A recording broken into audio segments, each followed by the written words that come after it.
Hi, how are you today? Good, thank you very much. How's your weekend? It was wonderful, thank you. And yours? You were not too shabby. Yes. Not too shabby. Good. What are we going to be chatting about today? Well, this is going to be a beauty week. So we're going to be have many beauty kind of topics. We talk about beauty. And it is health, I guess, health and wellness. It comes under that category. But no, I've had a couple of people ask me about some more of the beauty kind of thing. So men, don't turn over. You might benefit from this as well.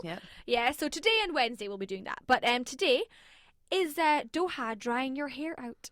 This is something I've heard quite a bit from people, residents who live here. And when I've gone to the hairdressers, I always ask the hairdresser about this because I'm thinking, since moving here is my hair dryer, a bit kind of, I brush my hair and it seems like half of my hair falls out. I know, it does seem that way. I've always sort of suffered from normal hair, not dry, and it is really dry here, and I've lived here for 3.5 years, and it's the whole time it's been dry. And I have, like yourself, heard lots of different people complain and this sort of thing. So we're going to get to why. I actually collaborated on this with Blue Brush Hair Salon here in Doha. They're in the Hilton Hotel. So I asked them to help me a little bit with this piece because I wanted to find out obviously more. I don't know a whole lot about hair. I'm not a hairdresser. So he sort of, David there, or David, he's French, he's from Paris.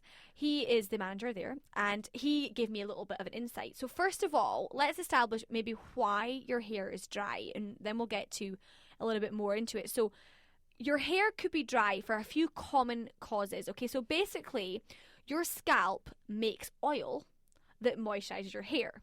This is when we say we've got greasy hair, right? Like when you've left it a little bit too long and you haven't washed it. So if your scalp isn't making enough moisture, basically your hair then has no natural lubrication. So it relies on the oil to keep your hair root moist, and that makes it look lustrous and luxurious and shiny, yeah?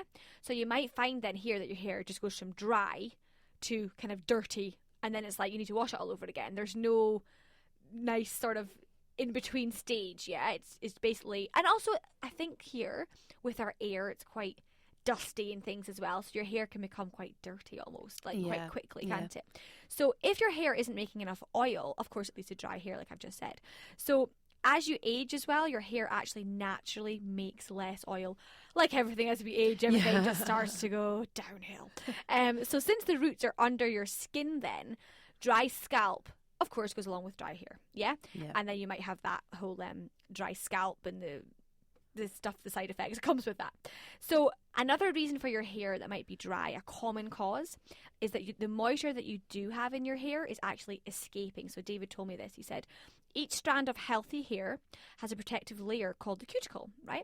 So cuticles actually shield your hair from heat damage, which is really important here in this climate, right? So in a healthy cuticle, the layers actually tie tightly together and they keep the moisture in. So it's like a barrier. It keeps your hair sealed in really nice and tight. So when a cuticle's layer starts to separate and peel away from hair, which happens when it's dry, the ability to hold the moisture is compromised. So effectively, these two problems go hand in hand. So if your hair isn't making enough, if your scalp isn't making enough oil to keep it moisturized, the cuticles become dry and they start to unravel, again, leaving your hair to be dry. So that's the sort of like scientific reasons that your hair could be dry. Then let's add in our climate and our environment here. So that's what the main thing is that people tend to comment on here, because of course you can have dry hair anywhere in the world. You could complain of central heating or whatever in Britain, or but here it could be that the water, there's rumours, I don't know, I've tried to research it, and to be honest I can't find anything concrete on this, but people tend to think the water that we actually have flowing from our shower is coming from the sea and has gone through a process, a treatment process to remove some of those things from the sea. I've heard desalination words, I've heard different words being used. And maybe you can tell by the smell of the water sometimes.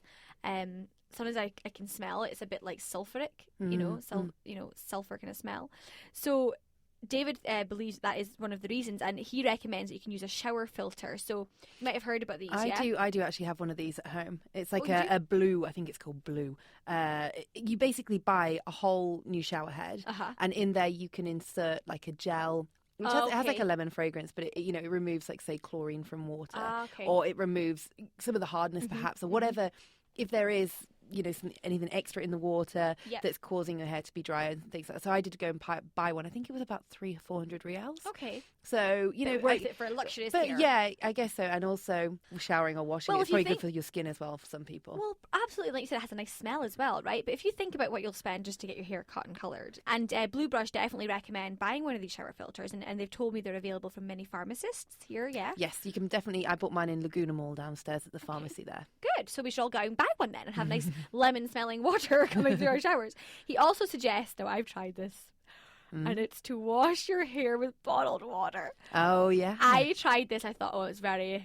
this is very Mariah Carey. Yes, I did think that. So here I am with Evian. But it was just freezing. I couldn't do it. I even left the bottle. I had like a 1.5 litre bottle of water. I left it overnight. Maybe it wasn't in summer though. And I even tried that and it still was like, I can't do it. It just didn't feel natural. What I tend to do actually is because, you know, we have so many bottles of water we're drinking. Yeah. Sometimes I find that I leave like quarter of a bottle or something like that. So yeah. sometimes I've left it and I've ended up using leftover water. You've used the leftovers, yeah. Yeah, on my hair. My husband leaves these bottles lying all over the place and I'm like, you're annoying me now. I always finish the bottle of water. But you could try that if for another option. But he also told me that there's additional problems that can damage your hair here and make it dry, okay? So this is overwashing, right? So that's, you know, something a lot of us can be guilty of. Or using a harsh shampoo which strips away your hair's natural oils. So maybe some of the like cheaper brands that make brands that aren't really that well treated. You know, sometimes I know when you go to a salon and they've got expensive shampoos, but when I've actually bought these shampoos, they've actually been really good, to be honest. They are expensive, but they've went through lots of different tests and things, so they tend to be quite good. Also, blow drying your hair too often, I think we all know that, right, can really dry out your hair. And using hair straighteners, curling irons, all of those things. And of course, the problem here is exposing your hair too much to the sun, wind, and our dry air. So I'm guilty of that. I'm always walking my dog. I like to go outside quite a lot. So being outside, definitely I can feel my hair is dry just from the environment. I can feel all the dust sometimes in my hair. And again, avoiding a chemical treatments like perms and permanent straighteners or relaxers. These can really affect your hair and make it come quite dry. So what could the solutions be then? We've spoken about the shower head. Yeah, that's definitely a solution for here. But you can also do simple things, okay? So in this temperature, this hot and humid climate we're about to come into, he suggests that you play it clever and enjoy trying different styles in this time. So try your hair in a braid. So wash your hair and just put it in a braid. So don't dry it, yeah? Or try ponytails and buns and things. And just don't become aggressive with your hair. Wash your hair less often. And you know, he says that you can probably get away with washing your hair once or twice a week. And as a bonus, you know, you're going to use less shampoo as well, aren't you? So it kind of cuts down on the cost and you'll use less products on your hair and you won't blow dry it. He does recommend mild shampoo that's made specifically for dry hair or dry scalp if you have a dry scalp, because you might have that. And following a shampoo, always, of course, moisturize. So, you know, you can get these leave-in conditioners as well. I think you use this as well, Laura. Aussie Miracle, 3 Minute Miracle. Yeah. Love it. Can't actually get it here, can you? No, I have to bring my family every time someone comes to visit me. I'm like, bring me conditioner and shampoo. So do I. I'm like, give me the Aussie Miracle. And it's awesome, isn't it? It's really cool. Like, you leave it in, and they also have like a 3-minute one you can just do in the shower. Yeah. So it's really good. And it's really good at keeping your cuticles, tying them back together again. I know that it is. It's got jojoba oil in it and stuff like that. So you might have heard coconut oil and Moroccan oil is very popular. I myself do use some Moroccan oil. So you just take a little bit and a pea-sized amount, rub it between your fingers, and you can put it through your hair. Or for myself, I prefer the ends of the hair because that's my driest part of my hair. And just massage that in and leave it in. And that's going to help sort of the ends of your hair become a little bit more shiny and less dry. So, you know, after you've tried all of these techniques, if your hair is still dry and brittle, and if you're even experiencing some hair loss, which can happen here, I know of some people here who've had that, then I definitely suggest talking to a doctor or a specialist about that. You could go to, like, for example, Blue Brush, and you could speak to them and see what they suggest, or another hairdresser. But it might be that you have to speak to someone. It can be like a hormonal issue. You know, our hair is quite a reflection of our overall health. You know, our hair and our nails can tell a lot about our health. So if you follow a really good diet, like you have a lot of omega-3, which is really good for shiny hair, but your hair is maybe falling out, or it's really just not reflecting how healthy you are, maybe you should go see someone about that. I felt like moving here, I was losing some hair and I think it was just mainly water. That's what I'd kind of put it down to. As we said, we don't really know what the situation is. If you know anything, 92126 at QF Radio 2, let us know if you experience this at all. We love to hear. But it's not just, for women as well. Obviously, men here, I've talked to men who've experienced hair loss here a little bit and stuff like that. So some really good tips there and some great advice. Like I said, I did get one of these shower heads. You can go and buy them from most pharmacists, I think.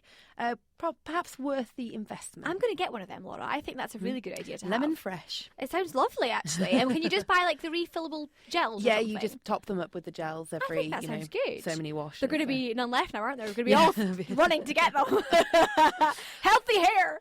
Well, thank you so much for all of the tips and advice. And you're welcome. We shall be with luscious locks. Yes, and a beautiful week. So we're going to turn on Wednesday. I'm going to be speaking about baggy eyes. So beauty is not just for women, right? Men out there, I'm sure you're interested in this stuff too. So tune in on Wednesday. Perfect. We'll see you then. Thank you.